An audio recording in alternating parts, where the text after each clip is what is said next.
দ্বাদশ শ্রেণীর নির্দিষ্ট সমাকলন। আমরা এর আগের লেকচারে প্রতিস্থাপন পদ্ধতির সাহায্যে কতগুলো প্রবলেম করেছি। আজকে আমরা অপারেটিভ প্রবলেম নিয়ে আলোচনা করব। এটা করতে বলেছে integration 1 to 2 x square minus x upon x square e to the power x plus 1 upon x dx এর ভ্যালু হচ্ছে e to the power 5/2 minus square. So আমরা বামপক্ষ নিয়ে কাজ করব। সো লিখে নিচ্ছি বামপক্ষ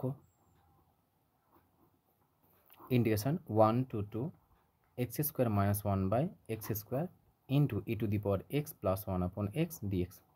যেহেতু প্রতিস্থাপন পদ্ধতি বুঝতেই পারছো প্রতিস্থাপন করতে হবে, কিন্তু প্রতিস্থাপন পদ্ধতি আমি বলছি, এক্সামে তো আর প্রতিস্থাপন পদ্ধতি লেখা থাকবে না, সেখানে তোমাকে দেখে বুঝতে হবে। সো আমরা প্রতিস্থাপন পদ্ধতি বলে যে চ্যাপ্টার রয়েছে সেই চ্যাপ্টারে আমরা ডিটেলস আলোচনা করেছি। সো দেখো প্রথমে আমরা করছি কি, এটাকে ব্রেক করে দিচ্ছি। X square by x square মানে কত হবে 1 মাইনাস 1/x স্কোয়ার, ভাগ করে দিলাম e to the power x plus 1 upon x. যদি তোমার ডেরিভেটিভের ফর্মুলা ঠিকঠাক করে তোমার মনে থাকে তাহলে ইন্টিগ্রেশন তোমার কাছে সহজ মনে হবে। সেই ক্ষেত্রে যদি আমাদের প্রতিস্থাপন পদ্ধতি অ্যাপ্লাই করি, প্রতিস্থাপন পদ্ধতি অ্যাপ্লাই করার জন্য তোমাকে অবশ্যই ডেরিভেটিভটা মনে রাখতে হবে। প্রতিস্থাপন পদ্ধতি অধ্যায় চ্যাপ্টার যখন আমরা আলোচনা করেছিলাম তখন আমরা বলেছিলাম যে প্রতিস্থাপন কাকে করব। প্রতিস্থাপন করার জন্য সবথেকে সহজ উপায় হচ্ছে নাম্বার 1, যখন দেখবে কোনো একটা জটিল ফাংশন রয়েছে বা কমপ্লেক্স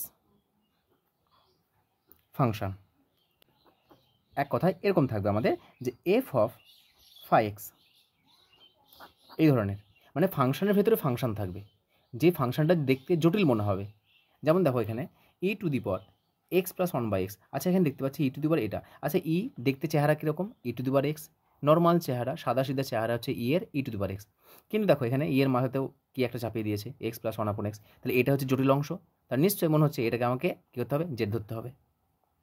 অথবা আমরা বলেছিলাম যে কে কার ডেরিভেটিভ উপস্থিত রয়েছে, এক কথা কোন অপেক্ষকের ডেরিভেটিভ উপস্থিত আছে তাকে আমরা জেড ধরবো।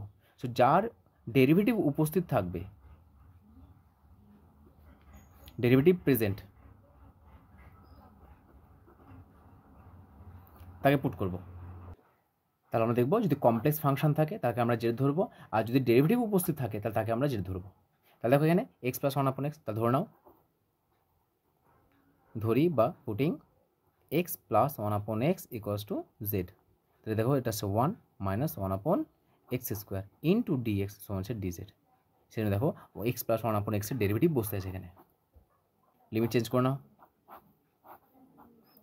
এক্স জেড, লোয়ার লিমিট কত আছে 1 বসাও, 1 প্লাস 1/1, 1 প্লাস 1 2, 2 বসাও, 2 প্লাস 1/2 প্লাস 1/2 কত আসছে আমাদের 2 বসাও, তো 2 প্লাস 1/2 ইকুয়ালস টু 2 টু 4 এক 5, 5/2। সো আপার লিমিট 2 বসালে আসছে আমাদের 5/2। ইন্টিগ্রেট করো এটাকে। সো ইন্টিগ্রেশন লোয়ার লিমিট আসছে আমাদের 2, আপার লিমিট 5/2, এটা আসছে আমাদের, দেখো এই টোটালটা আমরা জেড ধরেছি, এটা জেড ধরেছি আমরা, এক্স প্লাস 1 আপন এক্সকে জেড ধরেছি।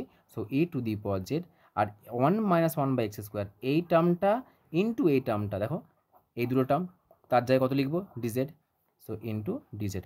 সবসময় তোমরা ইন্টিগ্রেশন চিহ্ন আর ডিজেড বা ডিএক্স তার মাঝখানে ফাংশনগুলোকে লিখবে। ই টু দি পাওয়ার জেডের ইন্টিগ্রেশন কত হয় e to the power z, lower limit কত 2, আপার লিমিট কত 5/2, মান বসাও e to the power 5/2 minus e to the power 2, দেখো ওটাই প্রমাণ করতে দিয়েছে, চলে এসছে ওটা। So equals to right hand side বা ডান পক্ষ। তাহলে অতএব integration 1 to 2 x square minus 1/x square into e to the power x plus 1/x dx equals to E to the power 5/2 minus square, প্রমাণিত।